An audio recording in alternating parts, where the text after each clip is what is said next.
Bom, a gente vai dar prosseguimento, então, com a mesa, agora com a Fernanda de Luca.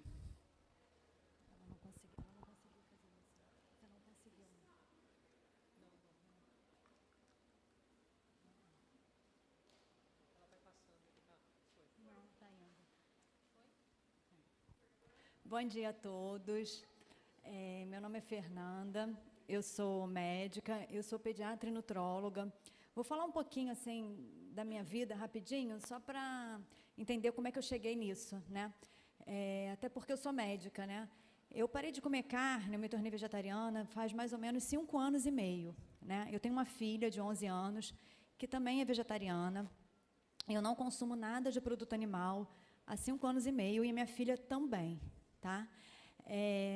E quando eu parei de comer carne, né, quando eu tomei essa decisão por ser vegetariana, né, eu tirei tudo. E eu sempre vai falar assim, mas você não devia gostar de carne, você não devia comer carne de porco. Mentira, gente. Todas as minhas comemorações, aniversário, Dia das Mães, Dia dos Pais, tudo que vocês possam imaginar, eu passava no Outback, né? Eu tomava leite de manhã, de tarde, de noite. Eu comia carne no almoço e no jantar. E minha filha, idem, né? Então, eu costumo falar isso no início das palestras, só para a gente entender que não é fácil, né, para ninguém, mas muito mais difícil é para a vaca, muito mais difícil é para o porco, muito mais difícil é para o animal que está ali servindo para a gente. E a gente não se dá conta disso. Fernanda, você nunca tinha se dado conta? Não, nunca tinha me dado conta mesmo. O momento que eu vi uma palestra, né, e que eu me tornei consciente do que significava aquele bife que eu comia, aquele bife delicioso, aquela picanha que eu comia todo final de semana, sangrando, eu falei, caramba, eu não posso continuar compactuando com isso, né? E leite também, assim, o queijo não foi uma dificuldade para mim, porque eu não tinha muito essa coisa do comer queijo. Eu comia queijo numa lasanha, numa pizza, então não foi difícil. Mas, por exemplo, ovo, eu comia ovo quase que todo dia, eu adorava um ovo frito. E eu costumo falar que eu continuo gostando, só que eu não como mais, porque o meu paladar não pode ser mais importante do que o sofrimento de um animal. Então, toda vez que me dá vontade, porque, não me dá vontade, gente, eu estou com 41 anos, eu comi carne durante 35 anos, então, se eu passar em frente a uma churrascaria e eu sentir o cheiro, eu salivo. Eu falo isso sem vergonha alguma. Me dá vontade? Me dá vontade. É um paladar saboroso? É. Mas aí eu lembro o que acontece com a vaca, o que acontece com o animal para que a gente tenha esse prazer. E aí, será que vale a pena? Para mim, não vale, foi uma decisão minha, né? E aí, eu comecei, como eu sou médica, eu sou pediatra, eu sou pediatra e nutróloga, né? Primeiro, quando eu me formei, fiz pediatria, e aí, trabalhava como pediatra, e aí eu falei assim, bom, eu tenho que saber como fazer para não ficar doente, né? Porque tem muito mito, né? Isso que a Nancy falou. A gente acha que tirou a carne e acabou o mundo, né? Não tem mais alimentação. E eu comia, minha refeição era arroz, bife e batata frita. Criança, eu comia isso. Eu não comia feijão, eu comia raramente uma verdura, um legume. E aí, como é que é? Então, eu comecei a estudar para saber o que eu ia fazer com a minha alimentação e da minha filha para que a gente continuasse com saúde sem precisar usar produto animal. Né? Foi aí que eu fui estudar nutrição, né? Fiz nutrologia. Em medicina, né? A gente tem essa especialidade, né? Nutrologia, igual tem pediatria, igual tem cardiologia, em que a gente estuda, né? O efeito da alimentação na nossa saúde. O que a alimentação faz na nossa saúde, e estuda também como tratar doenças relacionadas a uma má alimentação. Então, obesidade, diabetes, né, hipertensão, câncer, o que a Nancy falou. Eu voltei agora, semana passada, eu estive num congresso em São Paulo, um congresso de ortomolecular, e assim, várias palestras, né, com médicos falando de câncer e prevenção, não só prevenção, mas também de tratamento de câncer através da adoção de uma alimentação vegetariana estrita. Eu fiquei chocada, porque era um congresso médico, sabe? E você vê colegas falando isso, é um passo muito grande, sabe? Fiquei muito feliz, assim, de estar participando disso, né? Porque eu saber isso, eu sou vegetariana, né? Vou puxar lá a brasa para minha sardinha, né? Mas, não, era um congresso de medicina ortomolecular, em que os palestrantes falavam sobre isso, né? E não foi um ou dois, não, foram várias palestras em que esse tema foi abordado. Bom, vamos lá. E aí, né, como é que... É uma das questões assim, mais legais que eu gosto de falar da alimentação vegetariana, quando a gente começa a falar, debater, né, é a questão do leite, né? E aí... Ih, meu Deus, eu botei... Acho que não... Vamos ver, vou botar para cá para ver se vai. Bom, toda a questão do alimento, especialmente a do leite, é cercada de importância cultural e emocional. Por quê, gente? Toda comemoração, para onde que a gente vai? Restaurante, né? O leite também, né? Tem aquela questão assim, o leite quentinho que a mamãe traz quando a gente está doente, né?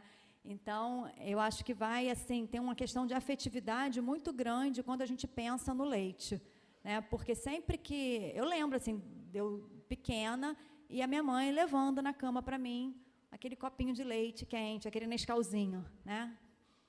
Bom, e eu trouxe algumas questões assim que a gente às vezes não para pensar, né? Aqui, tem vegetariano estrito aqui, vegano? Ah, que bom! Bom, enfim, né? A gente não para pensar que nós somos mamíferos, né? Mamífero mama o leite da sua mãe, ok? Sim. Então, a gente tem cada leite específico e único para suprir as demandas nutricionais de cada espécie. Isso é uma verdade, gente. O leite do rato, né, da rata, é para o ratinho. O leite do cachorro, da cachorra, né, é para o cachorrinho. O leite da gatinha, ela é específico para o crescimento daquele gatinho. Então, o leite da vaca é para o bezerro, né? E esse leite, né, leite da vaca é para o bezerro, né? E nós somos a única espécie a tomar um leite de uma outra espécie. A gata, né, ela amamenta o gatinho por um período. Quando ela para de produzir leite, o gato vai atrás do seu alimento, né? É assim com todas as espécies mamíferas, né? Depois do período do desmame, nenhum animal vai procurar leite de outra espécie, né? Você tem o período, né, da amamentação, cessa esse período, o animal vai buscar outras fontes de alimento.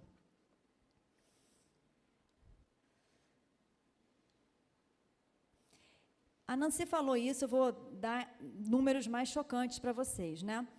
O bezerro, ele dobra de peso com 47 dias, né? O leite da vaca é um leite maravilhoso para o bezerro. O bezerro, ele já nasce e já em poucos dias ele está de pé, né? O bebê humano leva 1 ano para começar a andar. É esse leite que faz o bezerro dobrar de peso em 47 dias e chegar a 150 quilos em 1 ano, é esse mesmo leite que a gente dá para as crianças, né? Ah, mas é uma fórmula infantil que foi modificada. É leite de vaca, gente, né? Eu trabalhei muito tempo no sistema público de saúde, né? E tinha umas coisas assim que eram, às vezes, bem engraçadas, né, na consulta, porque a mãe falava assim, não, doutora, mas eu não dou leite de vaca, eu dou leite ninho. Sim, mas porque é pó, não é leite de vaca? A coisa é bem aquilo, a Nancy falou bastante disso, achei bem legal. É bem aquilo mesmo, da industrialização do alimento, a gente não para pensar o que a gente está comendo. Então, é um pó que a gente acha que dá em árvore, eu não sei, né? A gente não para pensar que aquilo ali foi um leite que passou por um processo químico para virar pó, porque não é pó, né? Não sai da vaca o pozinho, né? Como é que aquilo se transformou em pó? A gente não pensa nisso. Excesso de proteínas e obesidade, né? O leite da vaca, ele faz a vaca, o bezerro, dobrar de peso em 47 dias. Para vocês terem uma ideia, o bebê humano dobra de peso com 5 meses. Né? É bem diferente, né? E esse excesso de proteínas está relacionado à obesidade. Isso já foi mais do que provado, tanto que a gente tem que, para bebê, né, menor de 1 ano, especialmente, tem as fórmulas infantis. Todo pediatra, aí eu posso falar, né, eu tenho 17 anos, né, de pediatria, todo pediatra contraindica leite de vaca integral para criança, mas recomenda a fórmula infantil. O que é a fórmula infantil? Pegaram o leite de vaca, deram uma modificada para fazer ela essa fórmula infantil o mais parecida possível com o leite materno. Só que leite materno, gente, é leite materno, né? Leite humano é uma coisa, leite de vaca é outra. E, ao longo do tempo, foram observando que as crianças estavam ficando muito gordinhas. E, poxa, não dá para mandar bebê fazer atividade física, né? O que está acontecendo com os bebês? Começaram a observar isso e perceberam que esse excesso de peso dos bebês se devia ao excesso de proteína contidos no leite da vaca, mesmo esse leite modificado. E aí, né, fizeram, já tem um tempo isso, já deve ter uns 10 anos aí mais ou menos, eles reformularam as fórmulas infantis. E hoje tem uma coisa chamada Códex Alimentar, né, que é como se fosse uma lei, né, que rege as fórmulas infantis. E você tem um teor máximo de proteína para a fórmula infantil ter, né, que é 3 gramas para cada 100 ml. Só que, se vocês forem olhar no mercado, as fórmulas infantis mais caras são as que têm menos proteína, porque elas são menos obesogênicas. E hoje, a gente se preocupa muito mais com a obesidade infantil do que com a desnutrição. A gente não tem mais aquela desnutrição da criança magrinha. A gente tem uma desnutrição porque obesidade é, sim, uma forma de desnutrição, porque você está com excesso de peso, não significa que você esteja com as suas vitaminas, seus minerais, tudo ok, né? Então, a gente não se preocupa muito mais com essa desnutrição, né, que a gente vê lá na África, aquela criança magrinha, raquítica.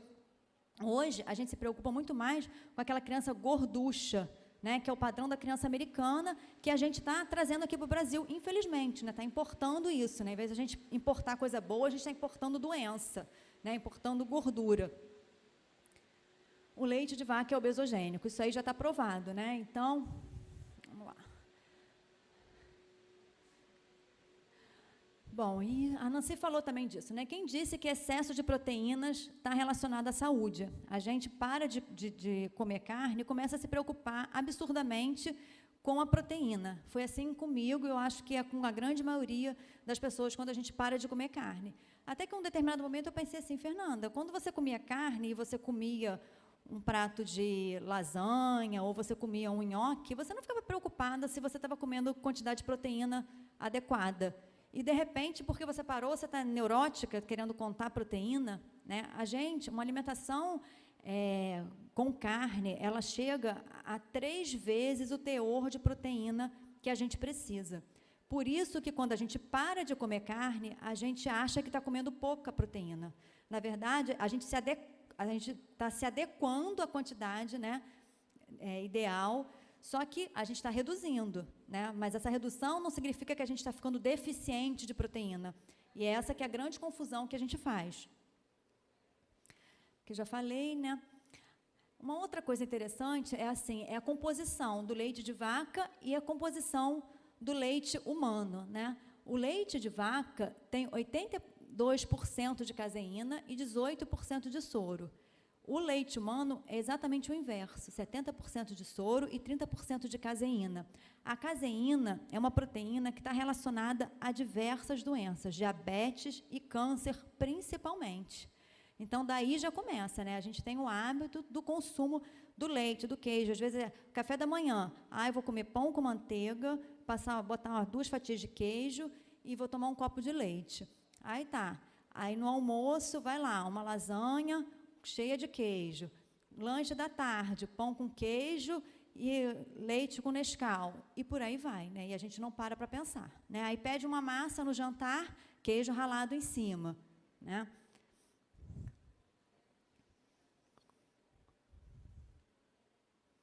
Bom, aqui eu trouxe um dado interessante, né? Que as vacas, tem 2 tipos de vacas. Isso é bem engraçado até. A gente tem a vaca A1 e a vaca A2. O que é isso, Fernanda? Por que você está falando isso de vaca?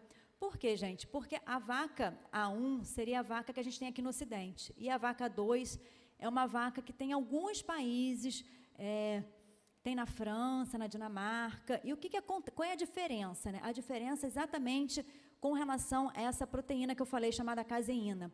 A digestão da caseína, nós humanos, a gente não consegue, a gente não tem enzima suficiente para digerir essa caseína, né?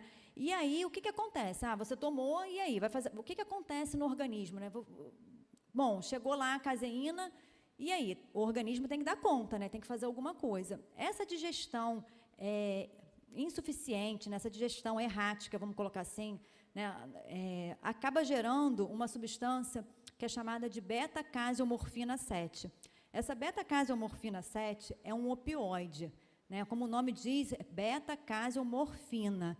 É morfina mesmo, tem propriedade sedativa, analgésica. Então, isso explica por que a gente não consegue largar o queijo, né? O queijo, ele é viciante, né? E ele por causa disso daí. Agora, muito mais do que viciar, essa beta-caseomorfina hoje já está comprovada que ela está relacionada ao autismo e também à esquizofrenia. Não conseguiram ainda identificar se seria a causa do autismo e da esquizofrenia ou se é somente uma exacerbação. Mas, por exemplo, você tem protocolos de tratamento de autismo em que as crianças tiveram remissão do autismo com uma alimentação sem leite, sem laticínios. Isso é fantástico, gente. Você curar uma doença só com alimentação, né? A gente tem aí autismo crescendo muito, né? Está diagnosticando mais? Pode ser que sim, né? Mas as crianças, a gente tem a nossa cultura de que o leite é muito importante na alimentação infantil. Quando eu fui num congresso 3 anos atrás, um congresso de pediatria, de nutrologia da minha área, e nesse congresso, para minha tristeza, assim, eu vi uma palestra de um colega pediatra, ele palestrante internacional, ele falou 1 hora sobre leite e alimentação infantil, e falando qual era a conclusão, que criança tem que consumir 3 porções de leite, laticínios por dia, né? Agora, o congresso quais eram os patrocinadores do congresso? Nestlé e Danone. Como é que uma pessoa vai lá? Imagina se eles iam me chamar para falar, né? Nunca vou estar num congresso desse, porque eu não vou falar bem, né? Então, é bem complicado você abordar algumas coisas quando você tem uma indústria muito forte.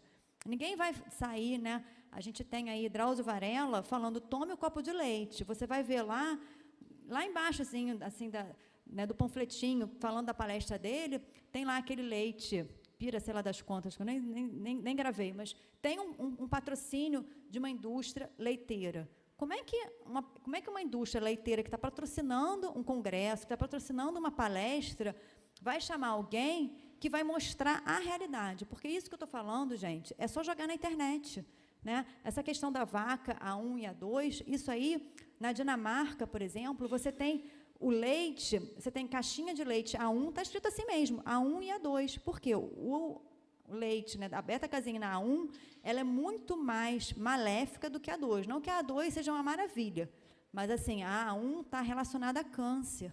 Então, isso é fácil de achar, não estou tirando isso. Ela está falando isso porque ela é vegetariana. Não é só a gente procurar, é só a gente ter boa vontade de olhar na internet. E aí, né, voltando a falar do queijo, tem que, quanto mais sólido é o alimento, né, com o leite, né, com o queijo, quanto mais durinho é o nosso queijo, mais beta-caseomorfina 7 ele vai ter. Então, quanto mais durinho o queijo, mais vicia, né? Tem o requeijão, aquela molinho, e tem, né, os outros queijos mais durinhos.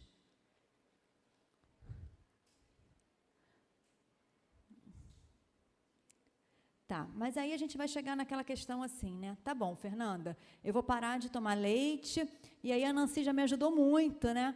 Porque ela falou aí da questão do cálcio, né? Vem a primeira pergunta sempre que surge quando eu falo para alguém, né, que leite é veneno, porque leite é veneno, gente. É igual você dando veneno para a criança. Pega lá só da cáustica e dá, você está dando, né, um alimento que é altamente perigoso, altamente maléfico, e a gente alimenta nossas crianças. Eu falo, gente, porque eu, como pediatra, eu mandei muito tempo criança tomar leite, né? Eu sei durante muito tempo fórmula infantil para as crianças, né?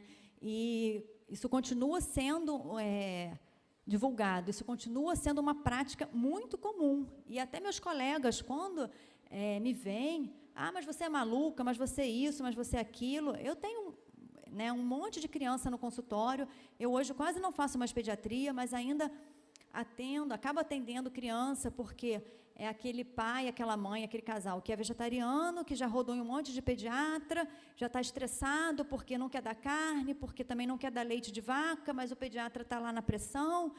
E aí eu fico meio que com pena também, né? Quero ajudar e acabo atendendo, né? Porque tem isso muito, né? Eu tenho um casal que o pediatra falou que ia chamar o conselho tutelar. Você imagina, né? Você ouvir de um médico que você está colocando em risco a vida do teu filho, né? Parece piada, né? Fala assim, manda ele estudar. Às vezes eu mando, sabe? Às vezes se me pega num dia assim ruim, eu estou meio mal-humorada, eu falo, olha, manda estudar, sabe? Porque a pessoa não, né? Ela desconhece, é uma ignorância e ainda fala coisa errada, né? Porque assim, eu acho que se a gente não sabe, eu pelo menos faço isso. Eu não sei isso. Eu vou falar, olha, procura alguém que saiba, né? Eu não vou falar assim, não faz isso. Se eu não sei, eu não sei. Agora, o que, infelizmente, a maioria dos meus colegas faz, né, é assim, eu não sei, mas eu não posso falar que eu não sei, porque eu sou médico, né? Médico tem aquela coisa assim, meio Deus, né? Sou o dono da verdade. Aí fala mal. Não, mas isso é um absurdo, você não dar leite para o seu filho, é um absurdo você não dar carne. Como que a criança precisa 3 por tá aqui, está escrito aqui no Guia Alimentar Infantil, né? A Sociedade Brasileira de Pediatria tem um guia de alimentação, está escrito lá, 3 porções ou mais de leite para a criança. E aí, faz o quê? Eu preciso de cálcio para ter ossos fortes, é o que a gente escuta, né? Será? A Nancy já mostrou para a gente que não, né? Bom, aqui são alguns dados interessantes também. O leite humano tem 300 miligramas de cálcio por litro e o leite de vaca, 1.200 miligramas por litro. Caramba, né? 4 vezes mais. Gente, será que o bebê fica fraco porque não consome leite de vaca? Será que o bebê fica com o ossinho lá quebrando, né? Claro que não, né? Quem ficaria fraco se tomasse leite humano seria o bezerro, né? O bezerro, lembra que eu falei que o bezerro nasce e logo, logo já está de pé, né? O bebê humano leva 1 ano para começar a andar. Um bebê humano não fica com ossos fracos por tomar leite materno. Bom, e aí, alguns dados esse é um assunto assim que, quando a Roberta, né, me chamou para falar de leite, eu falei, oba, que eu adoro. E aí tem umas questões muito interessantes com relação ao cálcio e ao leite, né? Por quê? Porque os países que mais consomem cálcio são os países que mais têm osteoporose e fratura de quadril. Fratura de quadril é um indicativo de osteoporose, né? De deficiência óssea, de perda de massa óssea, né? E aí surge essa coisa que a gente chama de paradoxo do cálcio. Ué, Fernanda, como é que é isso? Consome cálcio pra caramba e tem deficiência de cálcio? Como é que é isso, né? E aí, hoje, a gente sabe que muito mais importante para a saúde óssea do que quanto de cálcio a gente ingere é quanto de cálcio que a gente consegue manter no osso. E a gente tem que, quando a gente tem uma alimentação que é rica em alimento processado, uma alimentação que é rica em carnes vermelhas, rica em proteína animal, essa alimentação acidifica o sangue e, para equilibrar essa acidez, a gente vai precisar de um tampão, né? Tampão é uma substância que vai lá e vai quebrar essa acidez. O principal mineral tampão do nosso organismo é exatamente o cálcio. E onde que está o cálcio armazenado no nosso organismo? Nos ossos. Então, a gente pega o cálcio do osso, exatamente para equilibrar essa acidez provocada por uma alimentação errada. Então, a gente fica sempre correndo atrás do prejuízo, né? Quer dizer, a gente come mal, aí a gente tem que tomar suplemento de cálcio, porque a gente está tirando cálcio do osso. Então, para a gente não tirar o cálcio do osso, vamos tomar cálcio, que aí a gente deixa o cálcio lá, né? E tome vitamina, né? O mito, né? Que muito ouve, né? Todo mundo fala que o cálcio, mas o cálcio do leite é o cálcio que é mais bem absorvido. Se eu não tomar leite, esse cálcio não vai ser absorvido. Mentira, gente. O cálcio do leite, a Nancy mostrou aqui, né? Eu estou trazendo mesma relação, nem combinei com a Nancy nada. 32% do cálcio do leite é absorvido. E o cálcio dos vegetais chega a 64% de absorção. É o dobro. Então, parar de falar que tem que tomar leite por causa do cálcio. Tá? A saúde óssea, eu vou falar bastante disso aqui agora, né? Ela não depende somente, né, do cálcio. A saúde óssea, ela depende de atividade física, depende de magnésio, depende de vitamina K, depende de vitamina D. A gente tem que, se a gente tiver deficiência de vitamina D, somente 15% do cálcio é absorvido. Então, não adianta lá eu tomar 1 grama de cálcio por dia se a minha vitamina D está baixa. Né? E deficiência de vitamina D, eu pego em mais de 90% dos pacientes no consultório. Por quê? Porque a gente não toma mais sol, porque falaram para a gente que sol dá câncer, então, quando a gente toma sol, é entupido de protetor solar, né? A gente passa a maior parte do tempo dentro de salas fechadas, e quando a gente vai à praia no final de semana, é cheio de protetor solar.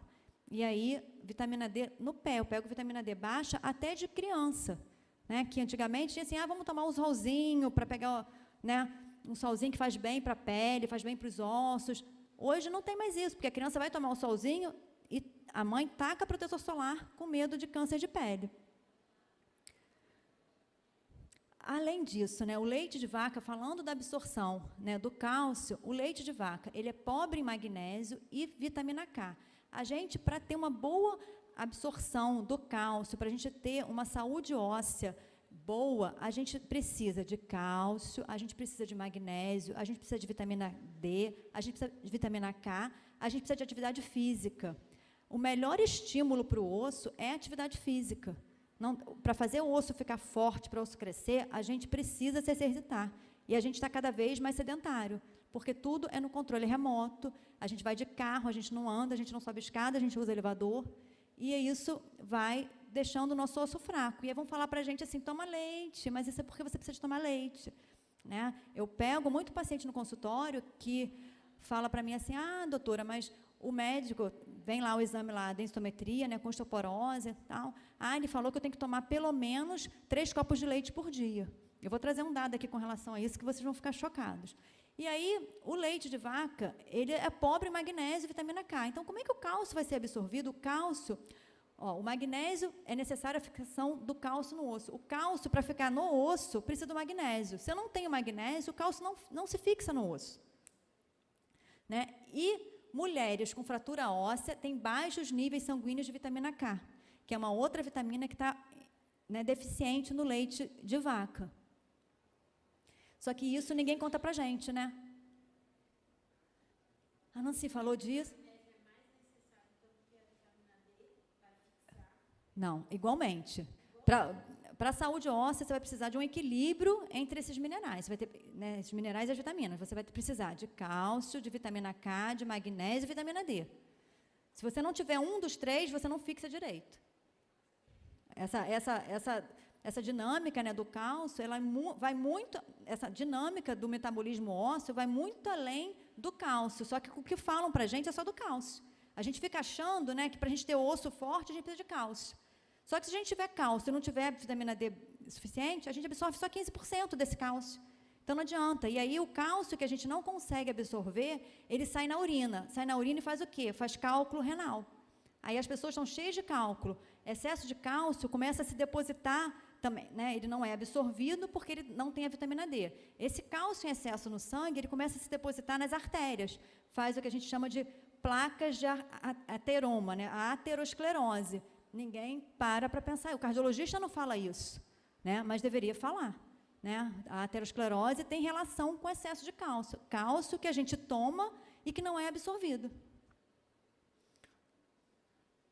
Cálcio retido no organismo é mais importante do que o cálcio ingerido. Excesso de proteínas animais provoca perda de cálcio na urina.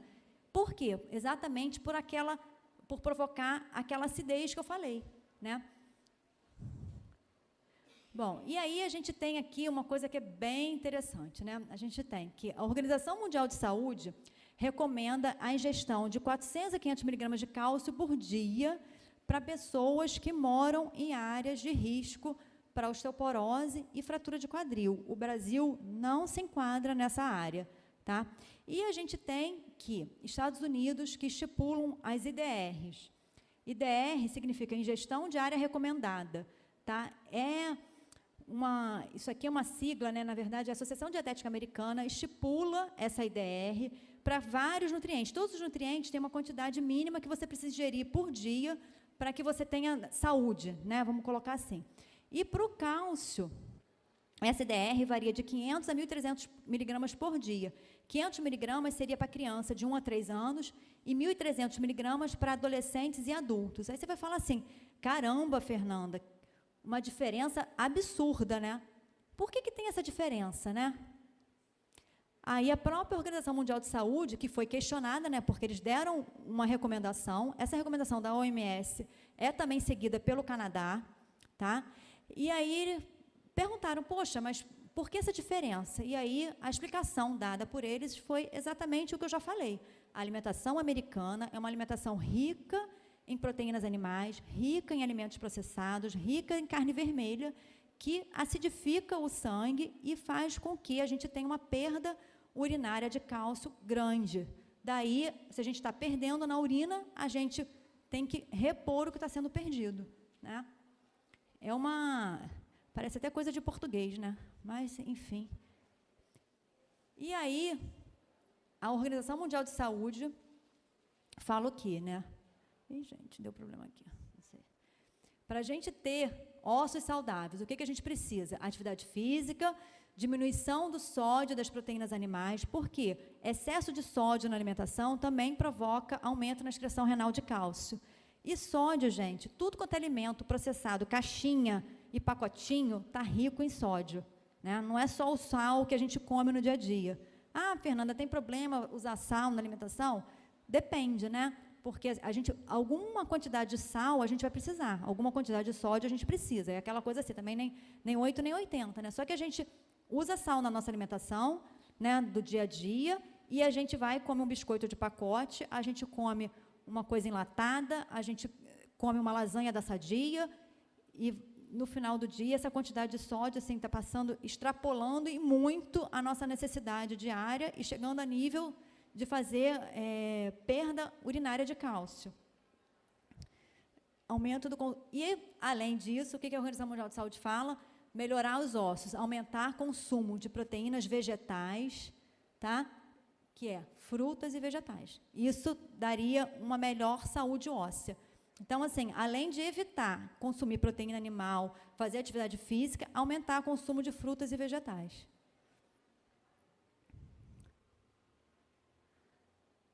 Um outro dado aqui para vocês terem ideia, para cada grama de proteína digerida, o corpo expele 1,5 miligrama de cálcio. Proteína animal aqui, tá, gente? E aí vocês podem fazer a conta, né? Assim, se você come aí, né? Toma leite, come, né, queijo no café da manhã, depois come aquele bifão no almoço, depois no jantar idem, né? Quanto de cálcio que a gente não está eliminando, e daí a necessidade. Já estou terminando. Dietas, isso aqui eu achei fantástico, né? Porque agora está muito na moda das dietas low carb, né? Agora, tudo, né? Ah, não, porque o problema, o vilão da história agora é o carboidrato, né? E aí a gente tem que, dietas pobres, isso aqui, né? Não sou eu, Fernanda, que estou falando, são estudos que estão mostrando, né? Dietas pobres em carboidratos e ricas em carnes, peixes, laticínios e ovos, acidificam o sangue. E aí? A mesma coisa que eu já falei, né? Você vê que eu estou dando volta em círculos, né? Estou sempre voltando no mesmo ponto, né? A pessoa consome pouco carboidrato porque quer ficar fitness, né? Ela quer ficar magrinha, então não, o problema é o carboidrato. Se entope de carne, né? Cheio de gordura, e aí começa a acidificar o sangue, começa a ter osteoporose, né? A gente tem também que osteoporose como um problema de saúde, né? Grave, que está só crescendo. Por conta de quê? Alimentação. Porque hoje não pode comer carboidrato, né? Não, comer fruta. Aí entra, não pode comer fruta, porque fruta tem muito carboidrato, não pode tomar suco de fruta, né? Eu fico assim chocada, né, no consultório, porque as mães vêm assim, doutora, eu não posso mais dar suco de fruta para o meu bebê, né? Aí eu falo assim, tá, então você vai dar o quê? Porque não vai dar, eu sempre falo assim, criança, quando a gente deixa de dar uma coisa, né, quando a gente dá uma coisa, a gente dá um alimento, a gente está deixando de dar outro. Porque a criança não consegue absorver, o estômago é muito pequenininho, então não consegue uma quantidade, comer muita quantidade de coisas, né? Então tá bom, eu estou deixando de dar um suco de fruta, e aí eu vou dar o quê? Você vai dar água? Se você vai dar água, pô, bato palma, parabéns, é isso, ok. Só que não, ela vai deixar de dar o suco de fruta, ela vai dar o refrigerante, ela vai comprar aquele suco de caixinha. E aí, o que é melhor, né? Não estou aqui para defender suco de fruta, mas eu acho que tem um modismo que a gente tem que parar para pensar, sabe? Porque a gente segue muito a onda, né? A gente vai no fluxo das coisas. E aí, não pode mais dar suco de fruta. Mesma coisa com relação à fruta. Não pode comer fruta. Fruta tem muito carboidrato, né? Então, eu vou engordar. O que é melhor? Você comer, né, 100 gramas de fruta ou você comer um bife cheio de gordura saturada, cheio de... não, mas eu como filé mignon. Gente, mas qualquer carne, né, tem muita gordura, ainda que você não veja ela ali claramente, né? Estudos mostram que a suplementação de cálcio não impede a perda de massa óssea, nem melhora a saúde óssea, tá? Isso aí é um dado também muito interessante, tá? Por quê? Porque foram observar, né, assim, tá bom, vamos ver como é que é com quem consome cálcio, né? E aí chegaram num limite de 600 miligramas por dia, né, para as pessoas que precisam realmente repor, que não conseguem, porque quando eu falo assim, 600 miligramas de cálcio, eu consigo isso facilmente com alimentação, sem leite, sem laticínio, né, só consumindo, vocês viram ali, a Nancy mostrou, né, as fontes de cálcio, né, consumindo couve, consumindo feijão, eu vou chegar nessa quantidade que eu preciso, né, principalmente se eu não estiver perdendo na urina, porque o problema maior é que a gente tem uma alimentação que faz com que a gente perca muita quantidade de cálcio. E aí a gente acaba precisando de mais cálcio.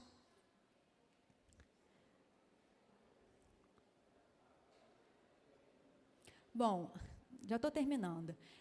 Um outro problema do leite, né, seria a lactose. Eu sempre deixo a lactose assim, para o fim, né, porque eu acho que é dos problemas o menor.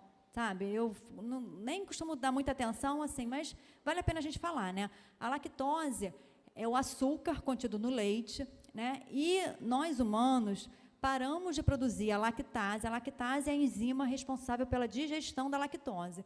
Por volta dos 4 anos, a gente para de produzir lactase, tá? Apenas 30% dos humanos continuam produzindo lactase após os 4 anos de idade, né?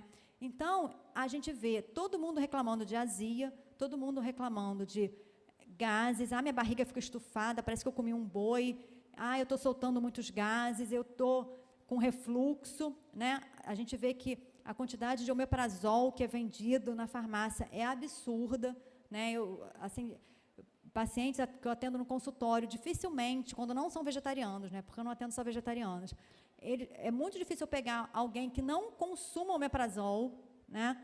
Então, e tomando queijo. Mas eu não tomo leite. Tá bom, não toma leite, mas você come queijo? Não, doutora, eu adoro queijo. Eu não sei ficar sem o queijo. Né?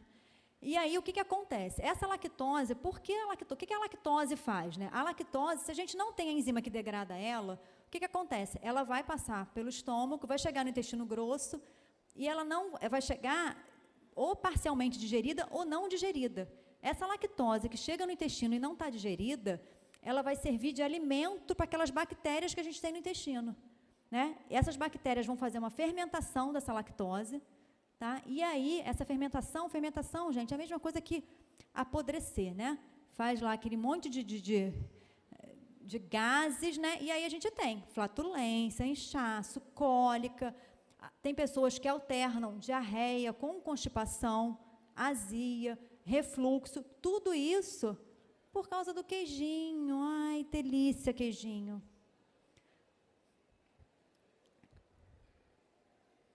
Bom, aí, falando também de doença, eu gosto de falar de doença porque impressiona mais, a gente se preocupa mais. Quando toca com a gente, né? A vaca, tudo bem, a vaca lá está com mastite, a vaca está sofrendo, o bezerro ficar sem tomar o leite, mas aí quando a gente fala de doença, não, doença não quero ficar doente, não. O leite de vaca, ele tem o que a gente chama de IGF-1, né, que é o hormônio de crescimento bovino, e isso já está mais do que provado, tem diversos estudos mostrando que IGF-1 está relacionado a câncer de mama e câncer de próstata. Câncer de próstata, alto risco quando a gente consome mais de 2,5 porções de laticínio por dia. Né? Isso para os homens aí, né? O homem que adora um queijinho, queijos e vinhos agora, né? Tudo de bom, né, gente? Inverno, friozinho. Bom, e câncer de mama, gente? Câncer de mama é mais assustador ainda. Meia porção por dia aumenta consideravelmente o risco de câncer de mama. E eu fico chocada que eu pego paciente que já teve câncer de mama, que já fez mastectomia, e o que o oncologista falou para ela? Nada. Ah, doutor, eu perguntei, e agora, doutor, o que eu faço? Agora, vida normal, aproveita, curte tudo, vida nova. Tá, vida nova, continua consumindo queijo, leite, laticínios, e dali a 5 anos tem uma recidiva do câncer. Por que será? Câncer de ovário, 1 copo de leite por dia aumenta o risco em 73%. A lactose, quando ela é digerida, ela faz glicose e galactose. A galactose é extremamente tóxica para o ovário. Ninguém fala isso, né? Bom, e aí, para terminar a parte assim, para vocês ficarem bem pensativos, vocês já ouviram falar em células somáticas? Bom, as vacas sadias, né, as vacas leiteiras sadias, o que são vacas leiteiras sadias? Que não tem mastite, tá? Não tem aquela inflamação na mama. Elas têm 20.000 a 50.000 células somáticas por ml de leite, tá? Eu já vou falar o que são células somáticas. Esse dado, gente, é um dado da Embrapa, tá? Eu tirei isso, tá fresquinho, essa semana eu peguei esse dado, exatamente para essa palestra. E as vacas com mastite, o leite considerado ruim, assim, esse leite não serve para consumo, né? Esse leite está ruim porque a vaca está com mastite. Acima de 250.000 células por ml. Tá bom, Fernanda, mas entre 50.000 e 250.000, o que acontece? O que acontece é que o leite está liberado. Tá? O leite ele só não pode ir para consumo se a vaca tiver com mastite, acima de 250.000. E o que são células somáticas, gente? Células somáticas é o famoso pus, é leucócito. Tá? Então, quando a gente pega aquela pizza deliciosa, aquele queijo derretido, isso aqui, gente, isso é pus. Tá? Próxima vez que vocês estiverem comendo, vocês pensam em mim assim. Lembra da pizzazinha linda, né? Puzinho, aquele machucado, né? É a mesma coisa que vocês estão comendo, achando delicioso, tá? Por quê? Botou um oréganozinho, né? Botou... A gente... É engraçado, né? Porque, assim, a pizza, né? A gente acha que pizza só presta se tiver queijo. Aí a gente se torna vegetariano estrito e a gente começa a pedir pizza sem queijo. E a gente se dá conta que o queijo faz diferença nenhuma. Experimentem. Pedir uma pizza, eu dou essa dica para meus pacientes, ficam assim, nossa, doutora, mas dá para fazer isso? Eu falo, dá, você vai na pizzaria, você fala assim, moço, eu quero essa pizza aqui, só que não quero queijo. Se a pizza, o que vai dar o sabor bom da pizza é um bom molho de tomate. Se a pizza tiver uma massa boa e um bom molho de tomate, você não vai sentir a menor falta do queijo. Façam essa experiência. Eu como pizza, às vezes, lá em casa, eu peço Mr. Pizza, gente, aquela pizza assim, aí tem uma lá até que é provençal, que é abobrinha e berinjela. A moça já até me conhece. Eu ligo e peço, eu falo, ó, sem queijo. É uma delícia. Né? Porque, e uma pizza, assim, Mr. Pizza. Se você pedir uma super pizza, né? Nossa, você vai ver que é possível. Tá? Aqui estão meus contatos. Muito agradecida. Qualquer dúvida, eu vou ficar na mesa.